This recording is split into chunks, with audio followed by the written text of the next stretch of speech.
এ কি দত্তবাবু, বাড়ি যাবেন না? কাজ কত দূর? অফিসের সমস্ত স্টাফই তো প্রায় চলে গেছে। প্রায় 7:30টাও তো বাজে। হ্যাঁ, এই তো সেনবাবুকে ফাইলটা দিয়েই বেরিয়ে পড়বো। ওহে কিশোর সেন বাবু, আজ তো দেরি যে? হ্যাঁ sir, file submission is almost done. আর মিস্টার দত্ত ফাইলটা দিলেই সব ফাইলগুলো একেবারে সাবমিট করে বেরিয়ে পড়বো। আসলে স্যার বুঝতেই তো পারছেন একটা লম্বা ছুটি পড়েছে, তাই সমস্তটা একটু বুঝিয়ে দিয়ে গেলাম আর কি।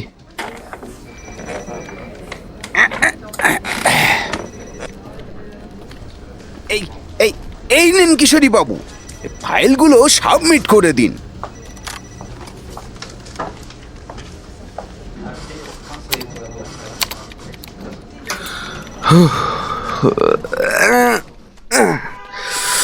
সারাদিন যা খাটাখানি গেল,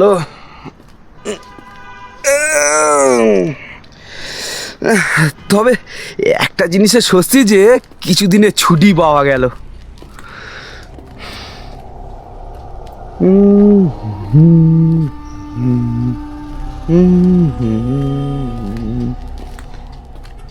আরে এটা কি? বাহ, বেশ দেখতে তো জিনিসটা। না থাক, রেখে দি, পরে বাড়ি গিয়ে দেখছি।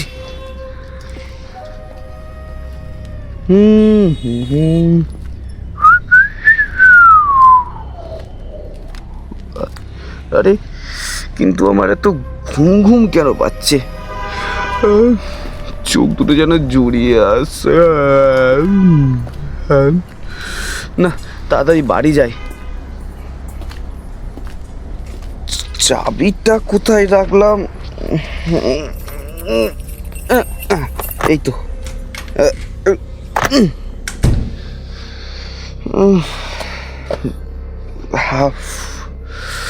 জামা কাপড়টা ছেড়ে নি, চোখ দুটো যেন ঘুমে জড়িয়ে আসছে। আরে এটা আবার কি পড়লো? এটা তো সেই জিনিসটা। যাই বলো, জিনিসটা কিন্তু দেখতে হেবি সুন্দর। আচ্ছা, এটা আমার লকেটের সাথে রাখলে কেমন হয়? পড়েই নি। আমার আমার মাথাটা এত ভারী ভারী কেন লাগছে? চোখ দুটো যেন জড়িয়ে আসছে। খুব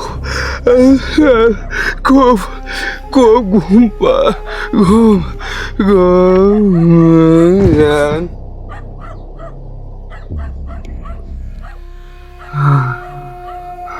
খুব খিদে পেয়েছে আমার,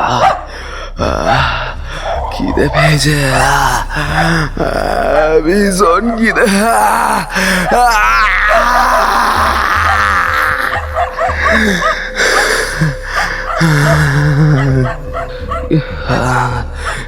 খিদে পাচ্ছে, খুব খিদে পেয়েছে।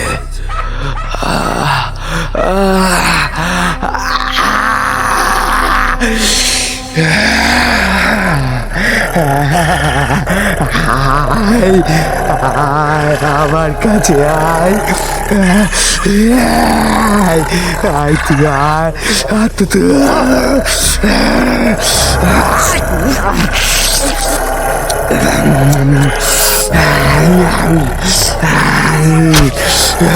খুব খিদে পেয়েছি।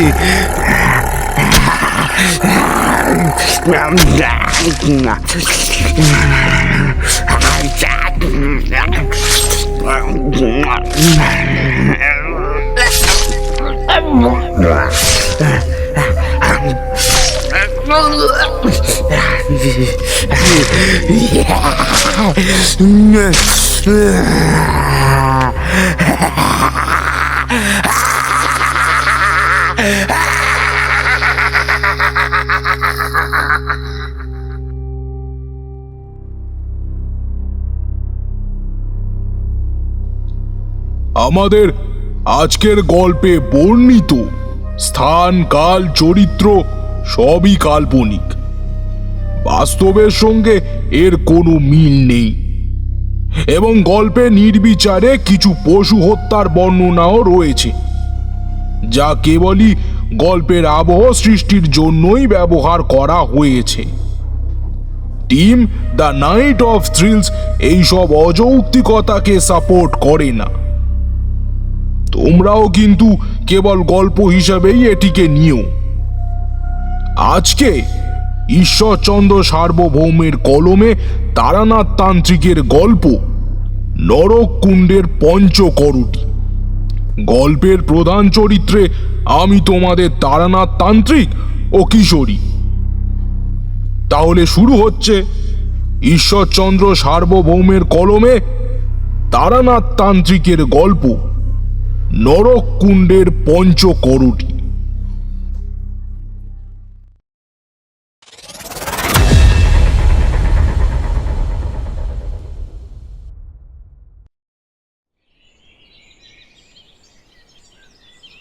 রবিবার, তার মধ্যে শীতও বেশ ভালোই পড়েছে, তাই কুয়াশায় আকাশটা এখনো আচ্ছন্ন আছে। কিশোরীকে বলেছিলাম সকাল সকাল চলে আসতে। পরিচিত মহল থেকে বহু দূরে এই একমাত্র কাছের বন্ধু, তাই ওর সঙ্গেই ছুটির দিনের যা কিছু হাসি আনন্দ। এদিকে 9টা বেজে যাওয়ার পরেও তাকে আসতে না দেখে ভাবলাম আমি একবার ওর বাড়ি থেকেই ঘুরে আসি, ওকে একেবারে সঙ্গে নিয়েই ফিরব। সোয়েটারটা কই?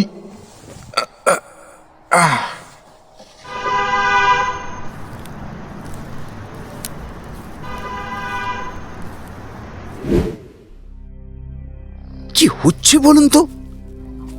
বাড়ির ভেতর থেকে কিরকম যেন শব্দ। আর এসব কি? রক্ত? কিরকম পচা পচা গন্ধ বলুন তো। কি বিশ্রী গন্ধ। যা বলেছেন, এই কিরকম উপদ্রব রে বাবা। সেনবাবু ঠিক আছেন তো? কি হলো? কিশোরীর বাড়ির সামনে এত লোক কেন? তাও আবার এত সকালে? দেখি তো। এই যে অশ্বিনীবাবু, দেখুন তো আপনার বন্ধু কেন সাড়া দিচ্ছে না। সকাল থেকে ওঠেও নি, দরজাও খুলছে না। তারপরে বাড়িতে তো দেখতেই পাচ্ছেন কী সব অবস্থা। কি হলো বলুন তো? আচ্ছা ঠিক আছে, আমি দেখছি। দেখি একটু সাইড দিন।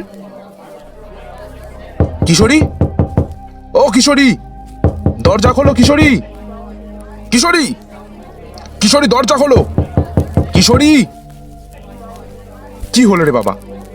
না, এ দরজা না ভাঙলে হবে না।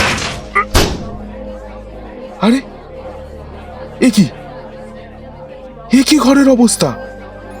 কই ওই দেখি দেখি দেখি দেখি কই দেখি দেখি অবস্থা, কি অবস্থা। ইস, বাবা, এই অবস্থা। কি রে বাবা? কিশোরী, কিশোরী, কি হয়েছে তোমার?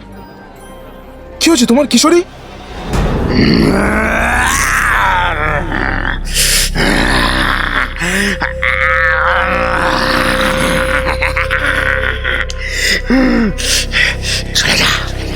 চলে যা ছাপ্পা করে দল। কেটে পড়, কেটে পড়, না হলে সব কটা মারা পড়বি। সব কটাকে কাঁচা চিবে খাবো। তারপর পচন ধরা বাসি একটা কুকুরের অর্ধাংশ বের করে পরম তৃপ্তিতে খেতে লাগলো কিশোরী।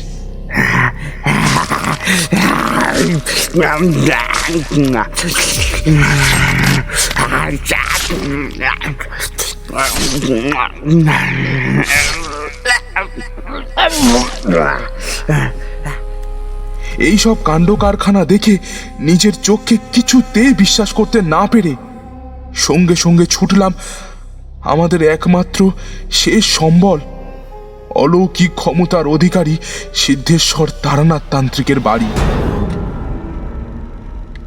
ঠাকুর মশাই, ঠাকুর মশাই, তাড়াতাড়ি দরজা খুলুন। কে? এ কি অশ্বিনী, এত সকালে কি হলো? এসো এসো, বসো। ঠাকুর মশাই, ঠাকুর মশাই, সর্বনাশ হয়ে গেছে ঠাকুরমশাই।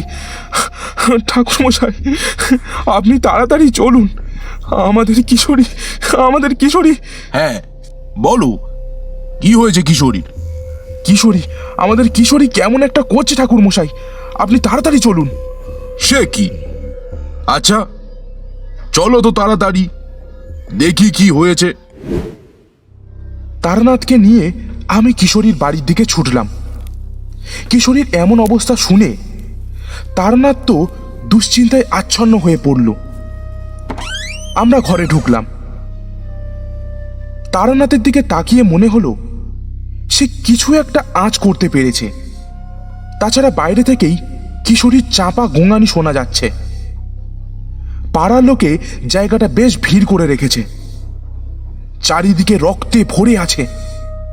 ভিতরে ঢুকে সেই পচা কুকুরের দেহাবশেষ পড়ে থাকতে দেখলাম। বললাম, দেখছেন তো ঠাকুরমশাই, এসব কি হচ্ছে কিছুই বুঝতে পারছেন? তারানাথ কিশোরীর দিকে এগিয়ে যেতে লাগলো।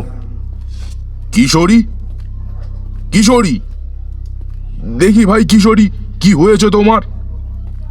এসব কি? ইস, এসব কি অবস্থা হয়েছে তোমার? তারানাথ কাছে গিয়ে কিশোরীর কপালে হাত দিতে সে মেঝে থেকে তড়াক করে লাফিয়ে উঠে বলল, চাল চাল বলছে, আমার আমার আমার খুব খিদে পেয়েছে, খুব খুব ক্ষুধার্ত আমি।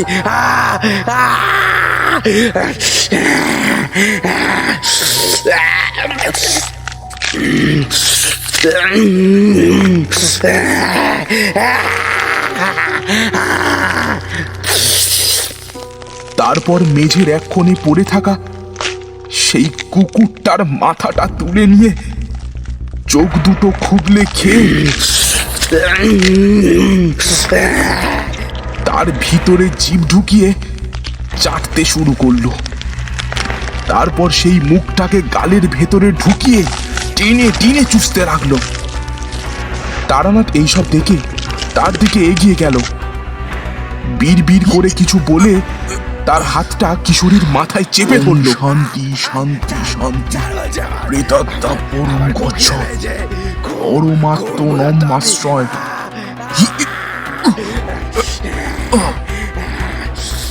আবারও হুঙ্কার দিয়ে উঠল কিশোরী। তারপর তারানাথের হাতে একটা কামড় বসালো। তারপর তাকে ধরে ছুঁড়ে ফেলে দিল মেঝের অপর প্রান্তে। তারানাথের দিকে ছুটে যেতে সে হাত তুলে বোঝালো যে সে ঠিক আছে এবং চোখের ইশারায় বুঝিয়ে দিল আমায় কি করতে হবে। বাইরে বেরিয়ে সেই জমায়েতের মধ্যে থেকে একজনের কাছ থেকে শৃঙ্খলবদ্ধ তালা চাবি চেয়ে নিলাম। দুজন লোককে সঙ্গে নিয়ে কিশোরীকে চাপটে ধরে শরীরে যত শক্তি আছে সব এক জায়গায় করে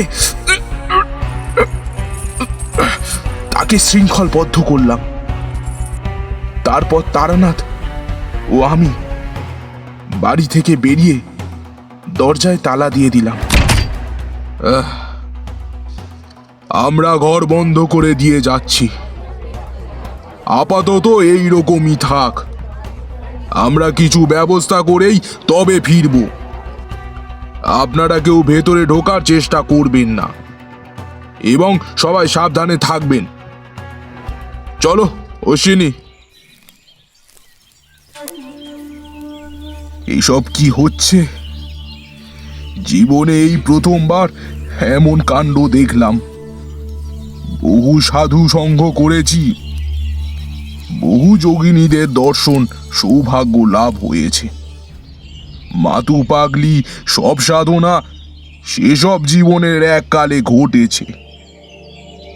এই শেষ জীবনে নিজের প্রিয়জনের একথা আর তার চরম এই রকম দুর্দশা সত্যি মেনে নিতে পারছি না অশ্বিনী। এ কোন নিম্ন শ্রেণীর পিশাচ?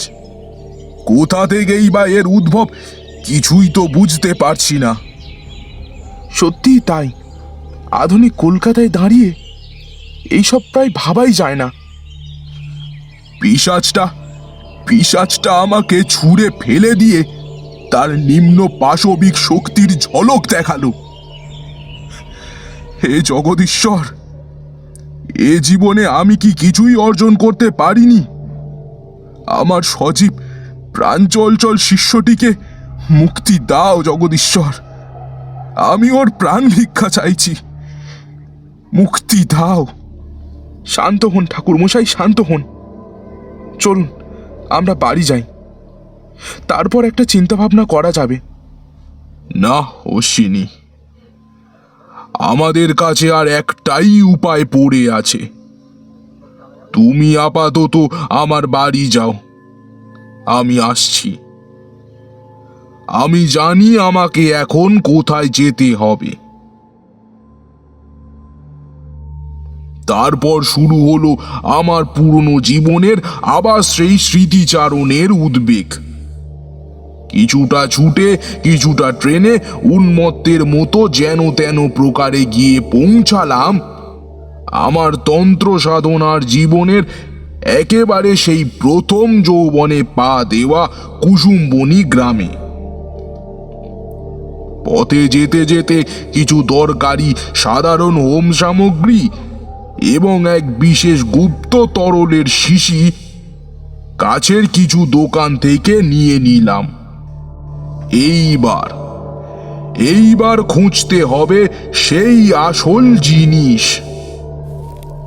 কুসুমবনী গ্রাম পার করে শ্মশানের মধ্যে দিয়ে এগিয়ে চললাম।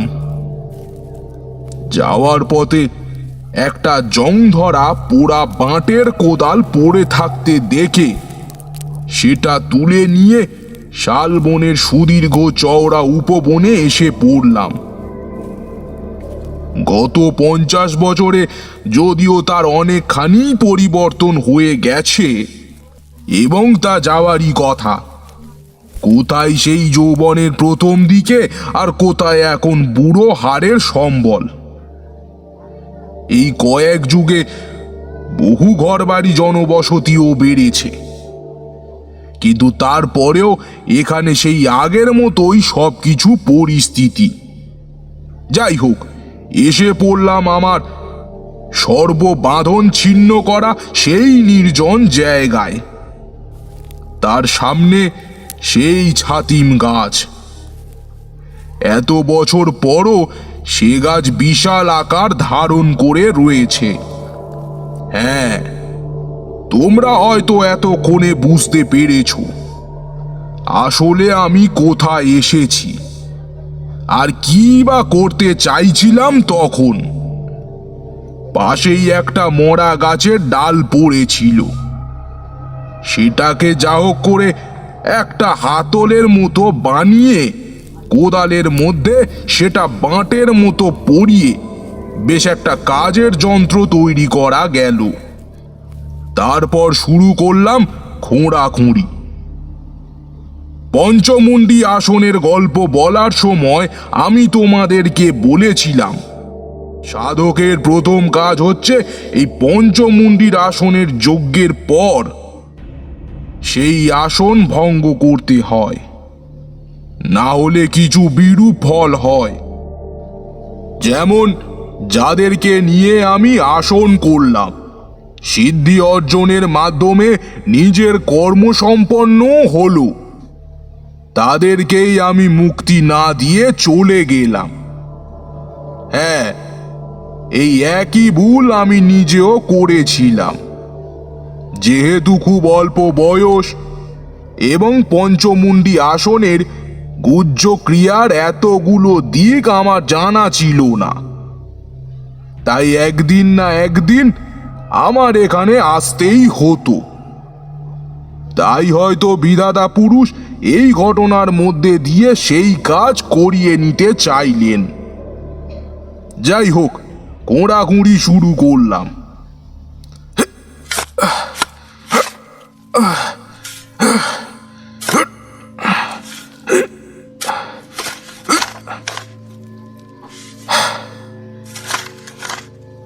অনেক খোঁড়াখুঁড়ির পর একে একে 4টে মাথাই বেরোলো, কিন্তু শেষের মাথাটা একেবারেই প্রায় নষ্ট হয়ে গিয়েছে। বাকি 4টে দিয়ে কাজ সারা গেলেও এইটা একেবারেই চলবে না। অগত্যা এটাকে আপাতত মাটির ভেতরেই পুঁতে রাখলাম। পাশেই বরাকর নদী, নদীর এপারে পলি সঞ্চয় হয়ে পার চওড়া হয়েছে এবং ক্রমশ দক্ষিণে ভেঙে ভেঙে গেছে। নদীতে নেমে একে একে 4টে মাথার খুলিকে ভালোভাবে পরিষ্কার করে রাখলাম, কিন্তু আমার কাজের জন্য এখনো একটা মাথার খুলি প্রয়োজন। কোথা থেকে কি করে জোগাড় করব তা আমার মাথায় এলো না। অগত্যা সেখানেই থাকতে হবে, কারণ আরেকটি নরমুন্ডু। তাছাড়া এ কাজ তো কোনো মতেই সম্ভব নয়। এদিকে কিশোরীর জন্য খুব চিন্তা হচ্ছে, কিন্তু জীবন রক্ষার জন্য কিছু তো খেতে হবে। অগত্যা মুদির দোকান থেকে কিনে আনা চাল এবং ডাল একটা মাটির হাঁড়িতে চাপিয়ে দিলাম। সন্ধ্যার আলোটুকুও নিভে এসেছে, সঙ্গে হুহু করে ঠান্ডা বাতাসও দিচ্ছে।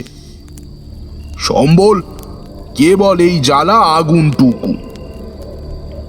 এসব জীবনের এককালে ঘটলেও বহুদিন পর আবার সেই অদ্ভুত স্মৃতিচারণ স্মৃতিকে আর একবার ঝলক দিয়ে উঠল। এখন জানি না কতদিনে এই নরমুন্ডু জোগাড় হবে। রাতের দিকে একটা ছোট কাঠে একটা ন্যাকড়া জড়িয়ে আগুন ধরিয়ে মধুসুন্দরী দেবীর নাম নিয়ে শ্মশানের পথে আর একবার রওনা হলাম, যদি কিছু কপালে জুটে যায়।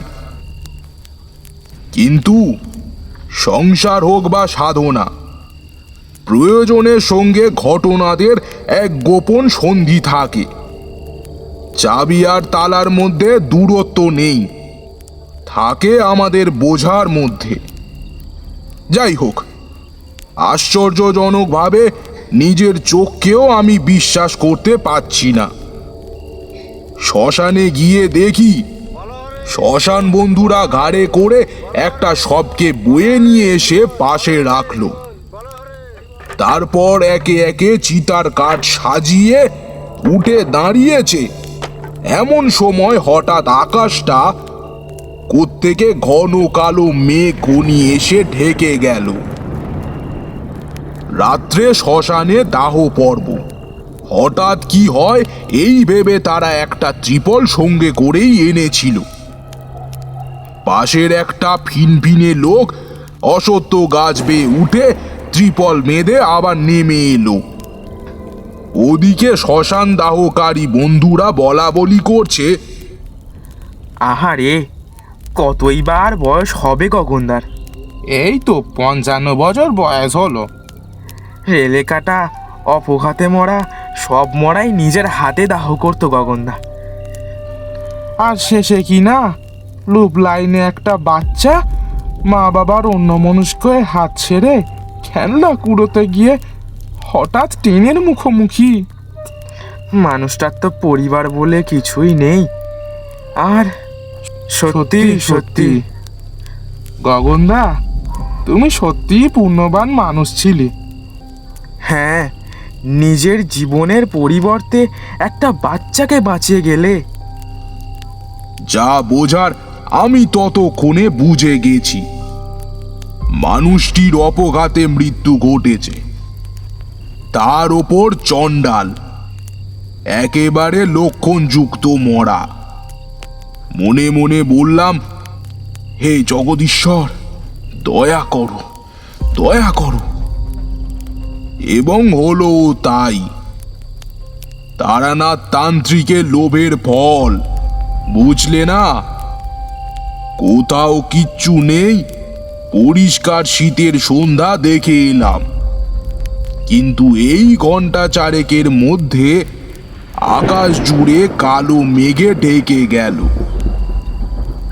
অগত্যা কিছুক্ষণের মধ্যেই ঝিরিঝিরি বৃষ্টি শুরু হলো এবং অনিবার্য যা হওয়ার ছিল তাই হলো।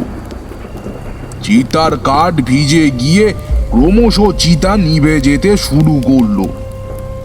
শ্মশান বন্ধুরা বেশি বেশি করে ঘি ঢেলে কোনো রকমে চিতার দহন কার্যক্রম সম্পন্ন করতে পারল না এবং শেষে তারা স্থির করলো সেই অর্ধদগ্ধ দেহ সরাসরি গঙ্গায় বিসর্জন দেবে।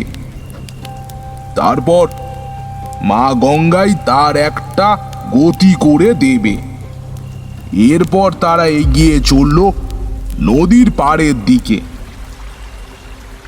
আমিও লুকিয়ে তককে তককে সেই পথে। তারা বিসর্জন দেওয়ার পর একটু দূরে ঝোপের আড়ালে চলে যেতেই আমি আর এক মুহূর্ত দেরি না করে নেমে পড়লাম জলে। বহু খোঁজাখুঁজির পর হাতে পড়ল সেই আধপোড়া দগ্ধ দেহ। তাই হাতে করে তুলে নিয়ে এলাম। সারা রাত কিছু গুহ্য প্রক্রিয়ার মাধ্যমে আমি উদ্ধার করলাম সেই কাঙ্ক্ষিত জিনিস, অর্থাৎ পঞ্চম নরকরটি। ঠিক করলাম আগামীকাল পূর্ণ অমাবস্যার রাত। দিনটাও বেশ ভালো, ওই দিন সন্ধ্যা থেকেই বসা উত্তম।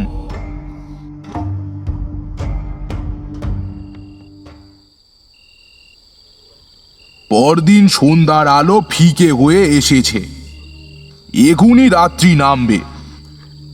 আমি একে একে 5টা নরকরটিকে তেল সিঁদুর চন্দনে রাঙিয়ে এছাড়া নানা রকম বিশেষ কার্যক্রম সহযোগে দিক নির্ণয় করে নির্দিষ্ট স্থান বরাবর প্রতিষ্ঠানের পর সদ্য সংগৃহীত গগন চাঁড়ালের করটিকে মাঝখানে বসিয়ে তাদের মধ্যে মধ্যস্থতা করলাম।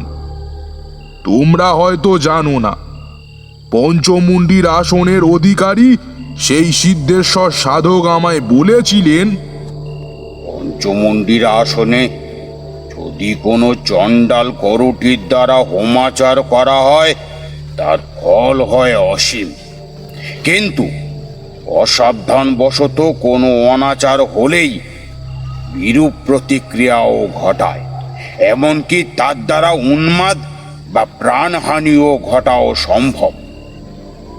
আর যদি তুমি সফল হতে পারো তবে এর দ্বারা উচ্চ মার্গের মহাযোগিনীদের সঙ্গে সমন্বয় সাধনও সম্ভব। তোমরা ভয় পেও না, সেই সব উপাচার আমি তোমাদেরকে বলবো না।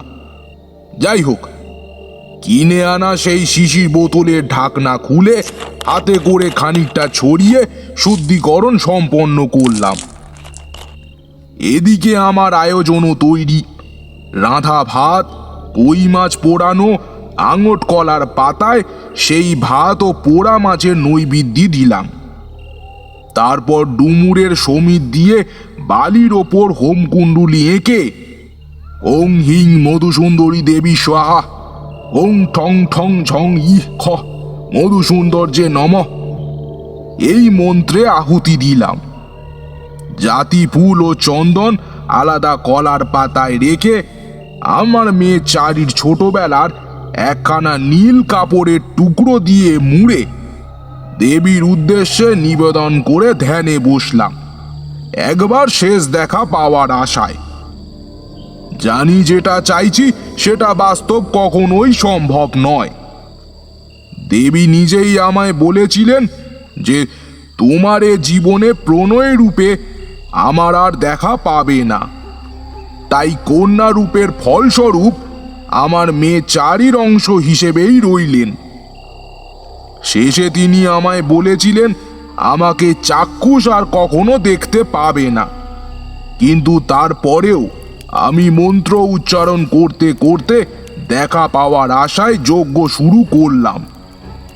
নিজের জন্য না, এক শুভ শক্তির ছোট প্রাণটুকুর জন্য অন্তত দেখা দিন মা। পদ্মাসনং সংস্থায় মৎস্যেন্দ্রনাথ সম্মতম। আমি সান্নই পুষ্পশ্রীপই সংপূজ্য মধুসুন্দরী। এমন সময় লক্ষ্য করলাম চারিদিকের আবেষ্টিত নরকরটিগুলো স্থির থাকলেও নতুনটা যেন একটু একটু করে কেঁপে উঠছে এবং আস্তে আস্তে তা ক্রমশ বৃদ্ধি পেতে লাগলো। কুলির ওপর যজ্ঞ কার্যের সিঁদুর উড়ে গিয়ে ডুমুরের বালি সমিদের ওপরে গিয়ে পড়েছে। আমারই ভুল। যে পঞ্চমুণ্ডী একদত্তে বসিয়ে এক আসন বর্গে একবার রূপান্তর ঘটেছে, তাদের একটিকে বাদ দিয়ে আমি নতুন অর্থাৎ কাঁচা বস্তা একটি প্রতিস্থাপন করছি। গোলযোগ তো ঘটবেই। হলো তা। সেই কুলির ভেতর থেকে একরকম কান্নার স্বরে শিশি বাতাসের ন্যায় ধ্বনি ভেসে আসতে লাগলো। তারও খানিক পরে হঠাৎ তার চক্ষু, নাক ইত্যাদির গহ্বর থেকে বেরিয়ে আসতে লাগলো নীলাভ হালকা ধোঁয়ার মতো ধূম্র রাশি। এসবের মধ্যে দিয়েই প্রায় সারা রাত কাটলো। শেষ রাত্রে বাতাসে আমার পরিচিত দেবধূপের স্বর্গীয় ও পবিত্র সুবাসে ভরে গেল চারিদিক। পাশেই বরাকর নদীতে খলখল রবে বয়ে চলা জলে হঠাৎ একবার চোখ যেতেই দেখলাম ধীরে ধীরে পাশের নদীর জল থেকে একটা অপার্থিব স্নিগ্ধ নীল আলো একটু একটু করে ফুটে উঠে বেশ আলোকিত হয়ে উঠল এবং সেই আলোর দিকে তাকিয়ে দেখলাম এক ভুবন মোহিনী মূর্তির কোমল দুই চক্ষু রেখা ভেসে উঠল। সেদিকে কতক্ষণ তাকিয়েছিলাম জানি না। এই চোখ দুটি আমার দুই চোখের সাথে মিশে কি অদ্ভুত মায়ার রেখা বিস্তার করলো জানি না। এ অবস্থায় প্রায় 1 ঘন্টা। অনুভব করলাম আমার সারা শরীর কাঠ হয়ে বসে আছে। ঝিরঝির বৃষ্টিটা ততক্ষণে একটু থেমেছে। মনে হলো আস্তে আস্তে আমার প্রাণ সেই অমোঘ দুই মায়াবী কোমল চক্ষু রেখায় আবিষ্ট হয়ে অন্য অদ্ভুত জগতে পাড়ি দিয়ে চলল। যখন চেতনা হলো, না, তোমরা যেমন ভাবছো তেমনটা ঠিক নয়। এ স্থূল শরীরের চেতনা নয়, সূক্ষ্ম শরীরের চেতনা, হালকা প্রাণবায়ু। ভালো করে ঠাওর করে বুঝলাম এ সম্পূর্ণ এক অন্য জগৎ এবং আমার সমস্যা সমাধানে এখানে কি জন্য আমার আগমন এবং এই জগতে আমার কি উদ্দেশ্যে আসা তা সঠিক বুঝতে না পারলেও এইটুকু বুঝতে পারছি আমি কারোর পিছনে উন্মাদের মতো এগিয়ে চলেছি এবং সেই আমায় সঠিক গন্তব্যে পৌঁছে দেবে এবং যা যা মনের অগোচরে জমা হয়েছে তা ভাষায় বর্ণনা করা খুবই দুর্বিষহ। এরপরেও আমি চেষ্টা করছি। এটা একটা সম্পূর্ণ অন্য মায়ার জগৎ। দুপাশে তপ্ত আগ্নেয়গিরির লাভা ভেসে বেড়াচ্ছে। ভূগর্ভ কালো পাথরের। মাটির তলা থেকে বেরিয়ে আসছে ধোঁয়ার কুণ্ডলীকৃত রাশি। চারিদিকে সারি দিয়ে আছে অসংখ্য কালো কালো গাছ এবং এই গাছগুলোর শাখা প্রশাখা কাণ্ডে এমনকি গায়েও অসংখ্য সব জ্বলন্ত দড়ির মতো রং বেরঙের কি সব জিনিস। সাধারণত মানুষ তার মনোকামনা বাসা যেমন গাছে বেঁধে মানত করে, এখানেও ঠিক তেমন, কিন্তু এইগুলোর রং কেবল ভিন্ন। যতটুকু বোধগম্য হলো, মানুষের নানা রকমের মনোবাঞ্ছা থাকে, ভালো এবং মন্দ এই নিয়ে আমাদের বিশ্ব চরাচর। তাই মনোবাঞ্ছাও ভিন্ন। যে মনোকামনা সৎ ও যারা অসৎ উদ্দেশ্যে ক্ষতি সাধন ও কারোর সর্বনাশ করতে তাদের নিষ্ঠুর মনোবাসনা করে ইহজগতের কোনো পবিত্র স্থানে সংকল্প করেছে, তাদের রং রক্তিম। সৎ উদ্দেশ্যে করা সাদা। এও লক্ষ্য করলাম, গাছের ওপর থেকে শুরু করে মাটিতে লাভায় ঘুরে বেড়াচ্ছে ভয়ঙ্কর দেখতে নানা রঙের অদ্ভুত সব জীব। তাদের সব বিশাল বিশাল ভিড় কাটিয়ে এগিয়ে চললাম সামনের দিকে। কিছু দূর গিয়ে দেখি সেই ভিড়ের উৎসস্থল, যেখানে একটা বিশাল দানবাকৃতির কক্ষঘর। একটু দূরেই সেখান থেকে ঝাঁপ দিয়ে পড়ছে আগ্নেয় স্রোতে এবং প্রবল জোরে আর্তনাদ করে দিগ্বিদিক জাগিয়ে তুলছে সেই রক্তিম, খারাপ, বলা ভালো ঘৃণ্য মনোবাঞ্ছা ও কামনার কুবাসনার নরকের কীটাণুগুলো। আবার কিছু পরে ভূষো কালি মেঘে সেই শাড়ির পিছনে গিয়ে জড়ো হচ্ছে এবং একে অপরের সঙ্গে প্রবল লড়াই বাঁধিয়ে তুলছে। আর তাদের হারিয়ে সামনে পাঠিয়ে বাকিরা পিছনে গিয়ে পিঠ লুকোচ্ছে। সেই সঙ্গে চারিদিক বিশ্রী গন্ধে ভরে উঠেছে।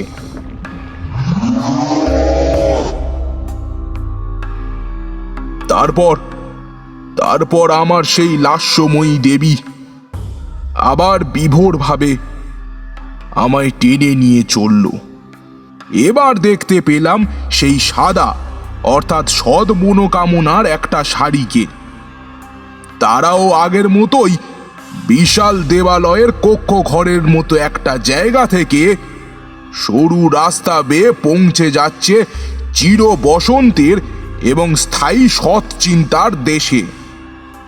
এই সমস্ত পেরিয়ে আমি গিয়ে পা রাখলাম আগ্নেয় বিস্তৃত এবং মাটির তলা থেকে নির্গত ধূম্র রাশি দিয়ে ঢাকা একটা বিরাট অংশে। সামনে এখানেও সারি সারি কালো রঙের প্রকাণ্ড সব গাছ।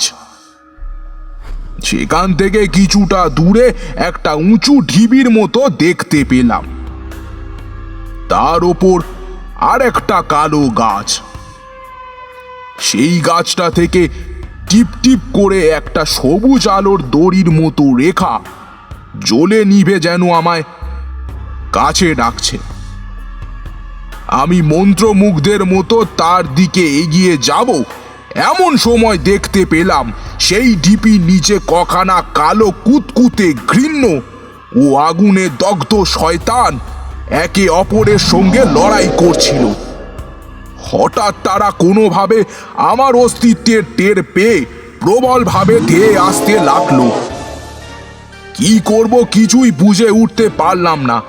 পায়ের কাছে মাটিতে একটা আটপোড়া কাঠ পড়ে থাকতে দেখলাম। সেটাকেই তুলে নিয়ে শয়তানটার মাথায় মারলাম সজোরে এবং সঙ্গে সঙ্গেই সেটা লুটিয়ে পড়ল। এসব দেখে বাকিরা ভয়ে এদিক ওদিক পালিয়ে গেল। চকিতে আমার খেয়াল হলো এই সময় আমার কি করা উচিত। রাস্তা এখন পরিষ্কার। আমি এগিয়ে গিয়ে ঢিপির ওপর উঠে গাছটার সামনে গিয়ে দাঁড়ালাম।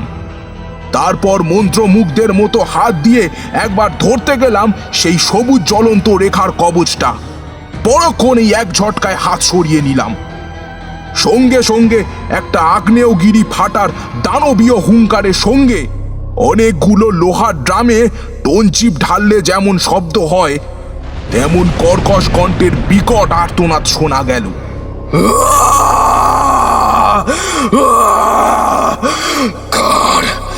কার এত বড় সাহস, কার এত বড় ক্ষমতা আমি কাউকে ছাড়বো না, কাউকে ছাড়বো না। কে আপনি, আর কেনই বা আপনি মুক্তি দিতে চাচ্ছেন না? আপনার এই কৃতকর্মের কারণে একজন জীবিত থেকেও মৃত্যুর ভয়ঙ্কর কষ্ট পাচ্ছে। আপনি কি তা জানেন? চুপ কর, চুপ কর ভাবে মনুষ্যজাত। পাপ করেছিলাম, পাপ করেছিলাম, মানুষ হয়ে জন্মগ্রহণ করেছিলাম কেবল তোদের মতো পাপিষ্টের জন্য। আমার গোটা পরিবারকে যন্ত্রণা পেয়ে তড়পে মরতে হলো, শুধুমাত্র শুধুমাত্র তোদের মতো মনুষ্য জাতের জন্য। লোকটা অতি ভয়ঙ্কর কর্কশ গলায় এইসব অভিযোগ আমায় শোনালো। পরক্ষণেই তাকে জিজ্ঞাসা করলাম, হে মহাপুরুষ, দয়া করে আমায় বলুন আপনি কেন এত মরিয়া? কি হয়েছে আপনার সাথে? শুনবি, শুনবি কি হয়েছিল?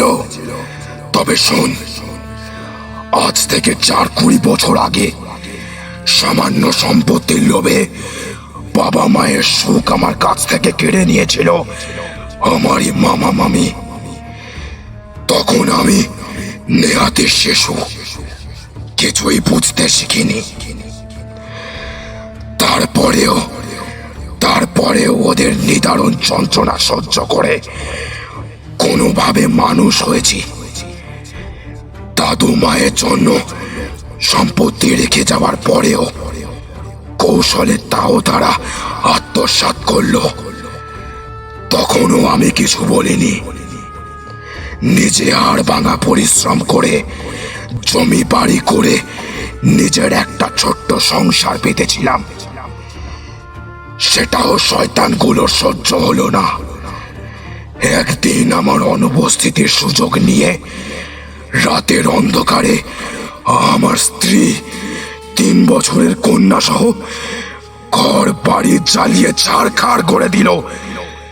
তারপরেও আমি হাল ছাড়িনি।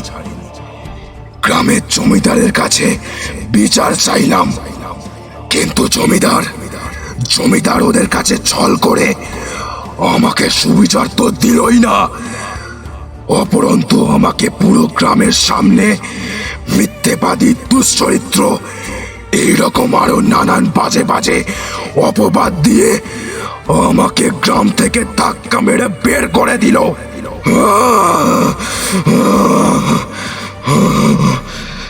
যা, দৌড় হতভাগা শয়তান কোথাকার! রাতের অন্ধকারে নিজের বাড়ি নিজেই ছাড়খাড় করলি। কেউ যাতে সন্দেহ না করে সেই জন্য আমার কাছে এসে বিচার চাইছিস? এই, কে আছিস? এই শয়তান গোয়ার জানোয়ারকে আমার সীমানার বাইরে বের করে দে। তারপর বেশ করে ওর মুখে থুতু ছিটিয়ে দিবি। গ্রামের মেয়েরা যাতে তাকে ঘৃণার চোখে দেখে। দূর হ।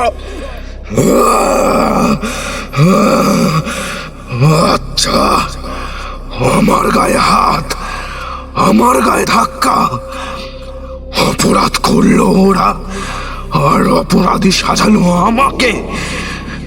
আমিও এসব সহ্য করতে না পেরে গ্রামের শেষে কালী মন্দিরের বট গাছের শাখায় আমার ছোট্ট মেয়ের জন্য কিনে আনা গলায় রূপোর কাজ করা আর কবচটা বেঁধে মানত করলাম যে আমার পরিবার ছাড়খাড় করে দিয়েছে তার বংশে আগুন দেওয়ার জন্য কেউ যেন বেঁচে না থাকে, তার পরিবার যেন তছনছ হয়ে যায়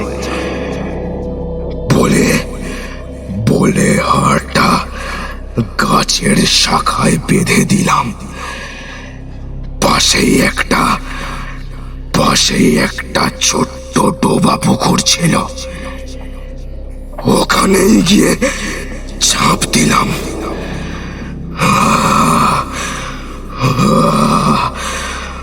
তারপরে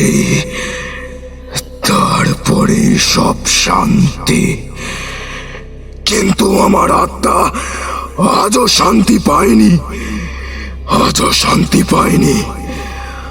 আমি কাউকে ছাড়বো না, কাউকে ছাড়বো না। আমার অভিশাপ থেকে কারোর নিস্তার নেই। বেশ, আমি আপনাকে কথা দিচ্ছি, আপনার শান্তি কামনার ভার আমার। এখন আমাকে এটি দয়া করে বিচ্ছিন্ন করতে দিন।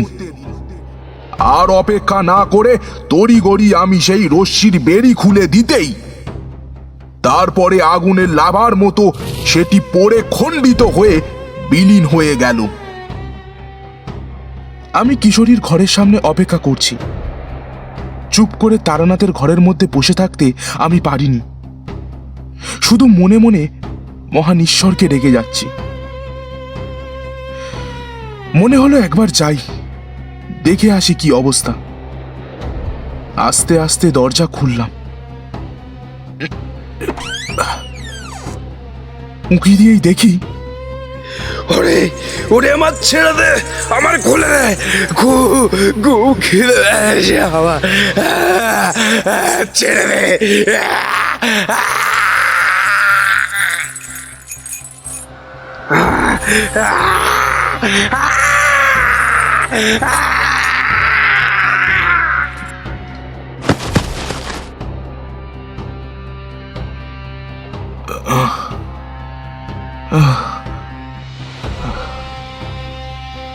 জেগে বসে আছি, চোখের সামনে শুধুই অন্ধকার। আমি আবিষ্কার করলাম বরাকর নদীর তীরে যজ্ঞের আসনে বসে আছি। পরিবেশ শান্ত, সেই মায়াবী কোমল আঁখিও কোথায় বিলীন হয়ে গেছে। পরে যথারীতি আসন ভঙ্গ করে পঞ্চমুণ্ডু আলাদা এক দত্তে এবং বাকি একটা মুন্ডু সাথে মাঝ নদীতে বিসর্জন দিয়ে কাজ সম্পন্ন করলুম এবং সব শেষে ফিরে এলাম। আর এভাবেই ঠাকুরমশাই তোমার প্রাণ বাঁচালো কিশোরী, বুঝলে? না অশ্বিনী, প্রাণ বাঁচানো আমার হাতে নেই, সব পরমাত্রার সৃষ্টি। জানো তো, ময়াধ্য কেন প্রকৃতি সুয়তে সচরাচরম এদুনায়েন কৌন্তেয় জগত বিপরিবর্ততে। অর্থাৎ পরমাত্মার অধীনেই সব সৃষ্টি ও পরিবর্তন। সব সময় মনে রাখবে, তার প্রতি আস্থা রাখবে। যাক, তোমরা তো আবার এইসব বিশ্বাসযোগ্য কিছু মনে করো না, তাই না কিশোরী? ঠাকুরমশাই, আজ আপনি যা ইচ্ছা বলে নিন, কিন্তু একটা প্রশ্ন জানতে খুব ইচ্ছা করছে। আপনি আগে থেকেই কি আন্দাজ করে নিয়েছিলেন যে ওই চারের নীল কাপড়টা আপনার দরকার হতে পারে? আর আপনি সেটা কি করে জোগাড় করলেন? এবং মধুসুন্দরী দেবীও কি শেষ পর্যন্ত দেখা দিলেন আপনাকে? হ্যাঁ, আসলে ওটা কাছে রাখলে আমি দেবীর অস্তিত্বের টের পাই। তাই চারিমার এই নীল কাপড়খানি আমার পুঁটলিতেই থাকে। আর শেষ উত্তর, না, তিনি তো আমায় বলেইছিলেন আমার সাথে চাক্ষুষ তার কখনো দেখা হবে না। তবে এই নিদর্শন সাথে নিয়ে আবার নতুন করে তাকে ডাকার ফলে তিনি অন্য এক মোহিনীর মায়াবী আঁখির রূপ ধারণ করে আমাকে এই সমস্যা থেকে পরিত্রাণ দিয়ে গেলেন। পরে খোঁজ করে দেখেছিলাম, না সেই জমিদার বংশের কেউ বেঁচে আছে, আর না তার মামার বাড়ির বংশের। শুধু ছেলের বউগুলো আজ বেঁচে আছে। আর যার জন্য এত দুর্ভোগ, তারানাথের মতে তা নাকি পাখির বাসা তৈরি এবং খানিকটা কিশোরীর লোভেরই ফল। কিশোরী বলল, আজ সারাদিন সেই অতৃপ্ত আত্মার অস্থি উদ্ধার করে তার সৎকাশ্রেই এখন আমরা একসাথে গল্প করছি। ঠাকুরমশাই, আপনার কাছে আমি কৃতজ্ঞ।